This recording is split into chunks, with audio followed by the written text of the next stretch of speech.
अस्सलाम वालेकुम, नमस्ते, सत श्री अकाल। ਸਾਡੇ ਅਸੀਂ ਆਮ ਤੌਰ ਤੇ ਇਹ ਕਹਿੰਦੇ ਆ ਸਾਰੇ ਹੀ, ਬਹੁਤ ਸਾਰੇ ਕਹਿੰਦੇ ਮੇਰਾ ਕੀ ਕਸੂਰ ਸੀ, ਮੈਂ ਕਿਉਂ ਭੁਗਤਣ ਡਿਆ, ਮੈਂ ਕੀ ਕੀਤਾ, ਮੈਂ ਜੰਮਦਾ ਹੀ ਨਾ, ਮੇਰੇ ਨਾਲ ਸ਼ੈਤਾਨ ਕਿਉਂ ਆਇਆ, ਇਹ ਸ਼ੈਤਾਨ ਮੇਰੇ ਪੱਲੇ ਕਿਉਂ ਪਾ ਦਿੱਤਾ। ਕੋਈ ਨਾ ਕੋਈ ਗੱਲ ਇਹ ਹੁੰਦੀ ਰਹਿੰਦੀ ਆ ਮੁਆਸ਼ਰੇ ਦੇ ਵਿੱਚ। ਤੇ ਉਹਦੇ 'ਚ ਇੱਕ ਸੂਫਿਆਨਾ ਕਲਾਮ ਆ, ਉਹ ਉਸਤਾਦ ਹੋਣੀ ਪੜ੍ਹਨਗੇ। ਉਸ ਤੋਂ ਪਹਿਲਾਂ ਮੈਂ ਤੁਹਾਡੇ ਨਾਲ ਇੱਕ ਗੱਲ ਕਰਨਾ ਕਿ ਦੇਖੋ 2 ਜਮਾ 2 ਇਹਦੇ ਬੜਾ ਫਾਰਮੂਲਾ ਸੌਖਾ ਹੈ ਕਿ ਖਾਲਕ ਆ ਜਿਹੜਾ ਸਾਡਾ ਉਹ ਕਾਦਰੇ ਮੁਤਲਕ ਹੈ। ਜਿਹੜਾ ਕਾਦਰੇ ਮੁਤਲਕ ਹੈ ਉਹ ਅਨਸਰੇਬਲ ਨਹੀਂ, ਯਾਨੀ ਉਹ ਕਿਸੇ ਨੂੰ ਜਵਾਬ ਦੇ ਨਹੀਂ, ਉਹਨੂੰ ਕੋਈ ਪੁੱਛ ਨਹੀਂ ਸਕਦਾ ਕਿਉਂ। ਤੇ ਇਹਦਾ ਸਾਰਿਆਂ ਦੀਨਾਂ 'ਚ ਜਵਾਬ ਦਿੱਤਾ ਗਿਆ, ਲੇਕਿਨ ਜਿਹੜਾ ਇਸਲਾਮ 'ਚ ਜਵਾਬ ਦਿੱਤਾ ਗਿਆ ਬੜਾ ਸ਼ਾਨਦਾਰ ਹੈ, ਮੈਨੂੰ ਬੜਾ ਪਸੰਦ ਆਇਆ। ਉਹ ਇਹ ਆਖਿਆ ਉਹਨਾਂ ਨੇ ਕਿ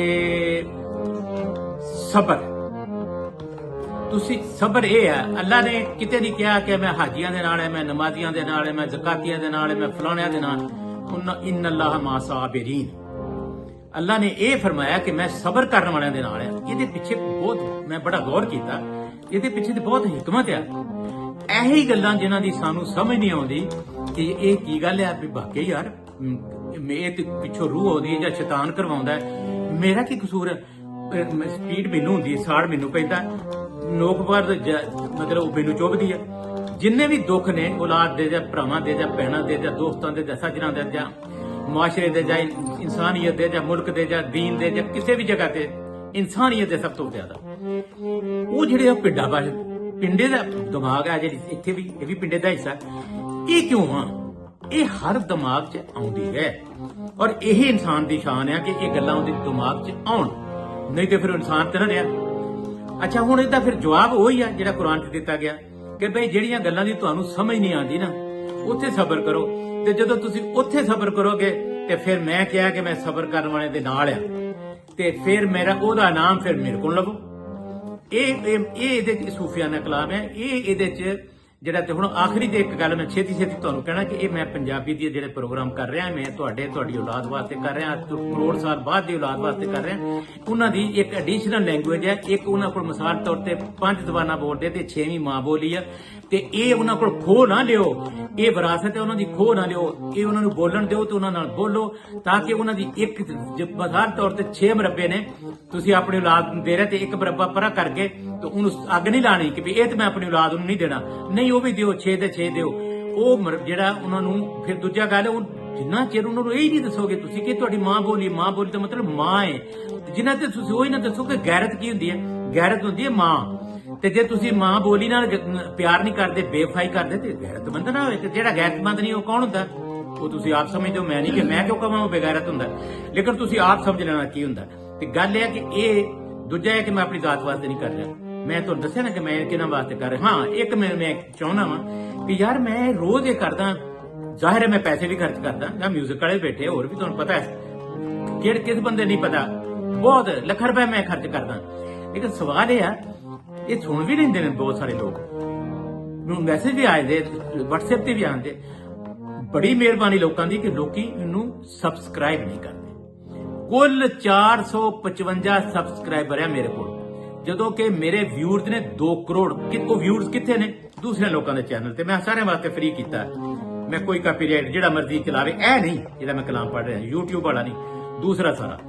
ਤੇ ਇਸ ਵਾਸਤੇ ਇਸ ਗੱਲ ਨੂੰ ਸੋਚੋ, ਕਰ ਦਿਆ ਕਰੋ ਸਬਸਕ੍ਰਾਈਬ, ਚੰਗਾ ਹੁੰਦਾ। ਤੇ ਉਸਤਾਦ ਦੀ ਤਰ੍ਹਾਂ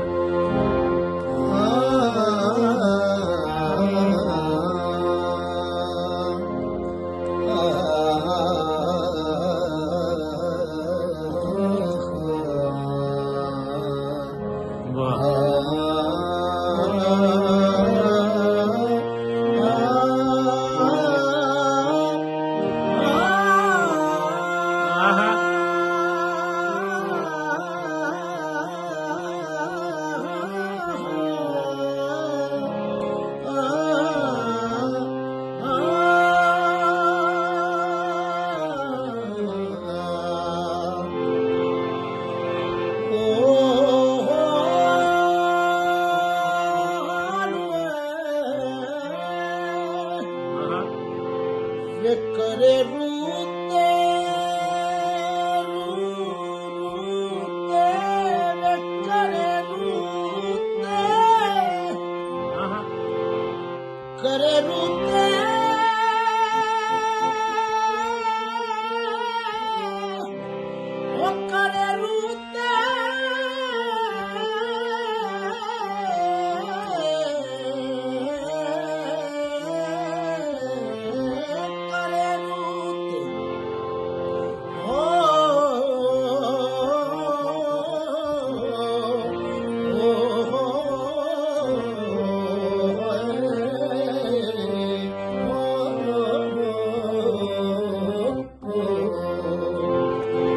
ਵਿਕਰੇ ਰੂਤੇ ਵਕਤ ਸਾਰੀ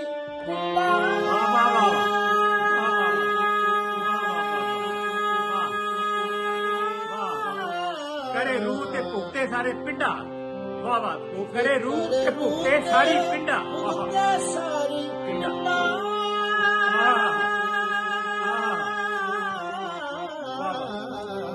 वाह भाई वाह ਮੁੱਲਾ ਇੱਕ ਮਸਲਾ ਤੇ ਦੱਸੇ बोला एक मसला देता वाह वाह ਮਸਲਾ ਤੇ ਦੱਸੀ ਮੁੱਲਾ ਇੱਕ ਮਸਲਾ ਤੇ ਦੱਸੀ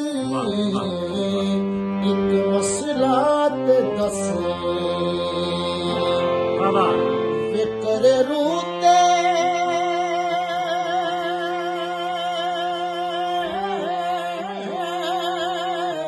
भुगते वाह ਭੁਗਤੇ ਸਾਰੀ ਪਿੰਡਾਂ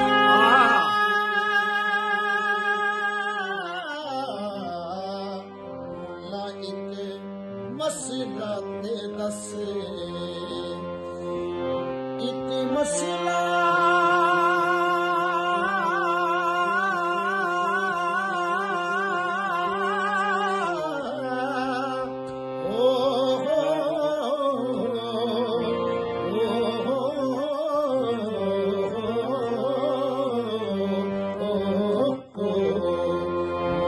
ਇੱਕ ਮਸਲਾ ਤੇ ਦੱਸੇ ਇੱਕ ਮਸਲਾ